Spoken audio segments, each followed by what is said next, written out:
back, firing rubber bullets at protesters, moving them on through the heart of LA.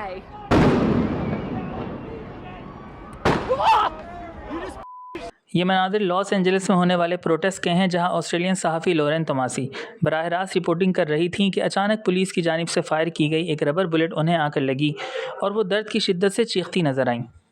Rubber bullets کا نام سن کر لگتا ہے کہ یہ نرم ہوں گی، لیکن حقیقت میں ایسا نہیں ہے۔ دوستوں، ان بلٹس کا آغاز سن 1970 میں برطانیہ نے کیا۔ شمالی آئرلینڈ میں مظاہروں کو کنٹرول کرنے کے لیے L2A2 نامی ربر بلٹس استعمال کی گئیں۔ یہ گولیاں تقریباً 15 سینٹی میٹر لمبی اور سخت ربر یا پلاسٹک سے بنی ہوتیں جو زمین پر لگ کر اچھلتیں تاکہ براہ راست نقصان نہ ہو۔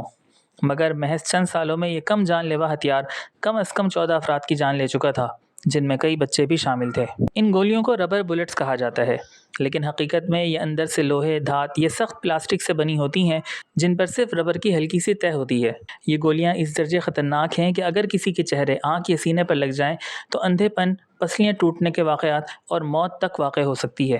ربر بلٹس آج بھی امریکہ، بھارت، پاکستان، فلسطین اور کئی ممالک میں استعمال ہو رہی ہیں۔ سن 2020 کے جارج فلوئڈ مظاہروں، مقبوضہ کشمیر اور لاہور کے زمان پارک میں بھی ان گولیوں نے کئی افراد کو زخمی کیا۔ تحقیق سے یہ بات ثابت ہے کہ ہر 100 افراد میں سے کم از کم 3 افراد ربر بلٹس کے لگنے سے ہلاک ہو سکتے ہیں، جبکہ 15 افراد ایسے زخموں کا شکار ہو سکتے ہیں جو زندگی بھر کے لیے معذوری میں بدل جائے۔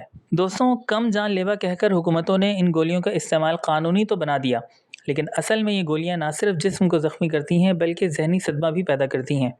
انسانی حقوق کی تنظیمیں اور طبی ماہرین اب یہ مطالبہ کر رہے ہیں کہ ان گولیوں کے استعمال پر سخت پابندی عائد کی جائے۔ دوستوں، کیا واقعی یہ گولیاں امن قائم کرنے کا ذریعہ ہیں یا ان کے استعمال پر پابندی لگا دینی چاہیے؟ آپ کی اس بارے میں کیا رائے ہے؟ کمنٹس میں ضرور